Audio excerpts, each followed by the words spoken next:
A giant stone platform in Bolivia looks suspiciously like a landing pad, but nobody really knows what it was for. Hidden under Malta, an ancient stone chamber vibrates people's bodies and brains with sound frequencies scientists still don't fully understand. And in Turkey, carvings from over 11,000 years ago might have been tracking the stars or marking time way before humans were supposedly able to do that. These are more ancient rock markings that show advanced technology.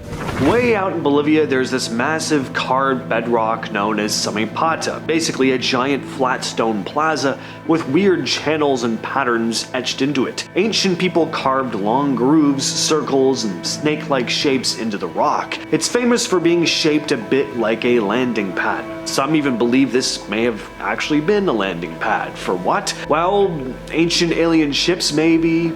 A stretch, sure, but it's an interesting idea. The UNESCO description calls it a ceremonial platform that got used by multiple cultures. The Shane, Inca, then the Spanish built on top, but the exact purpose isn't totally clear. So yeah, unless you're buying into the alien landing pad theory, the patterns most likely have something to do with ceremonies or water flow during rituals. Deep underground in Malta, there's this ancient structure called the Hypogeum. And one room inside is known as the Oracle Chamber. It's carved entirely from stone, and if you speak or chant in there, the sound bounces around in a very strange way. Certain tones, especially deep male voices, can cause the whole room and even people standing in other rooms to vibrate. Scientists tested the chamber and found that it naturally amplifies sound at around 110 Hz. That's a really specific frequency, and it just so happens to be close to what brainwaves produce during trance states. So some believe the room was built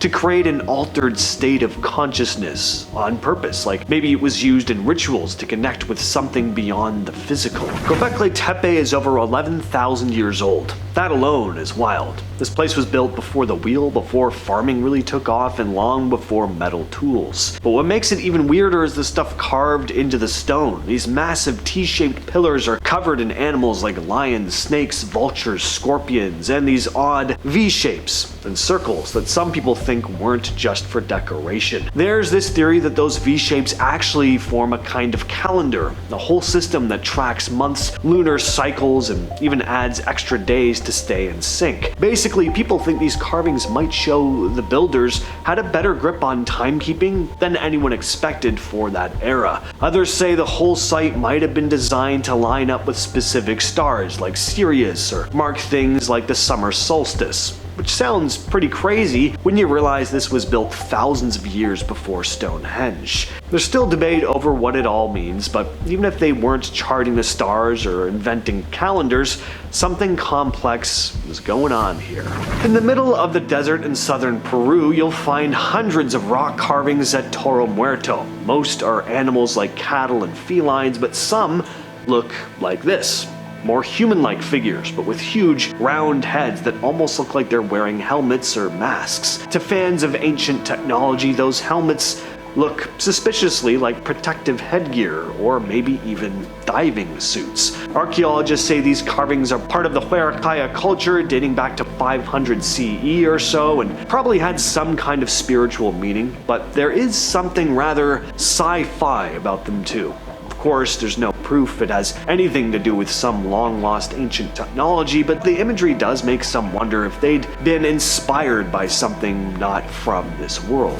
Rongo Rongo is this mysterious set of carved symbols found on Easter Island. It's found on tablets, staffs, and on the walls of caves, and no one's been able to decode it. There are only about 27 surviving pieces, all weathered or burned, scattered across museums. We've got around 400 unique glyphs, and they're written in a weird back and forth way called reverse boustrophodon. That means you read one line from left to right, then you flip the tablet upside down and read the next line from left to right again. It's like the symbols were carved facing opposite directions on every other line. So the reader had to keep flipping the board back and forth to follow it. So we know how it's supposed to be read, we just don't know what any of it actually says. Some researchers say a few signs seem to count moon cycles or track stuff like family lines or rulers, but we still can't say for sure. Sitting in a quiet little town in Japan, there's this massive rock called Ishi no Hoden.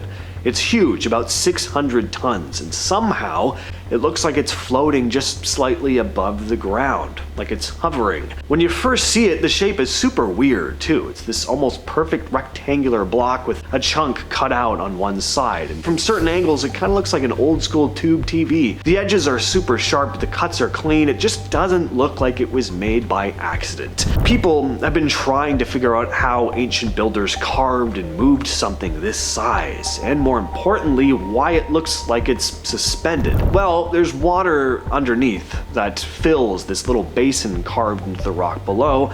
That's what gives it the illusion that it's floating. But there's still a lot of mystery behind this. How was it made? Why was it made? There were no tools found near the site and no records of how it was built or the purpose behind it. The Palpa region in Peru is basically the lesser known cousin of the Nazca Lines. Same kind of thing. There are giant geoglyphs carved into the mountains that are so big you can really only see them from the air. But what makes the Palpa Mountains interesting is that some of these lines and shapes don't just form animals or people, they actually look like runways, like massive landing strips, straight flat paths that stretch across the hills and plateaus with sharp edges and intersecting lines. Some people think this is just ancient ceremonial stuff or astronomy related designs, but others, they think it looks way too much like a place for aircraft to land, which is where you get some alien theories, like maybe these were literal airfields built for flying machines, or at least meant to be seen from above by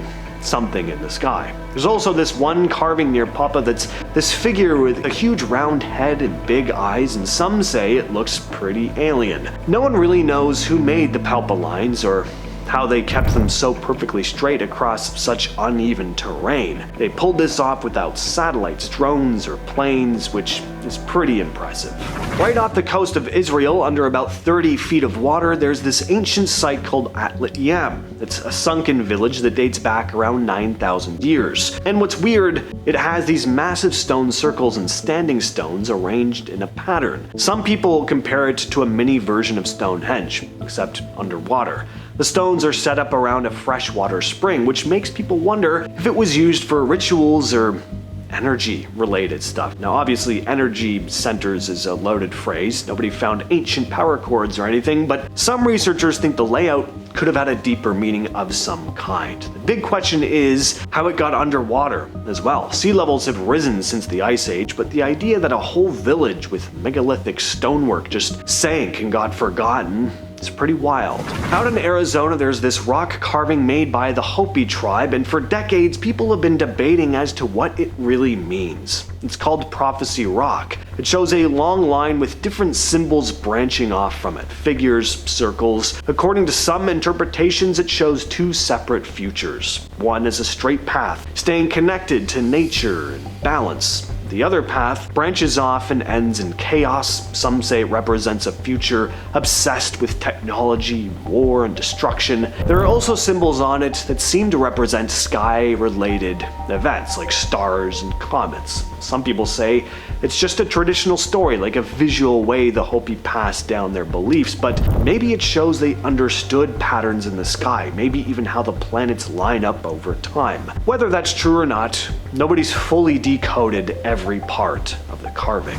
At the ancient site of Baalbek in Lebanon, there's this massive stone platform that just shouldn't exist, not for the time period anyway. There are blocks that weigh over 1,000 tons each.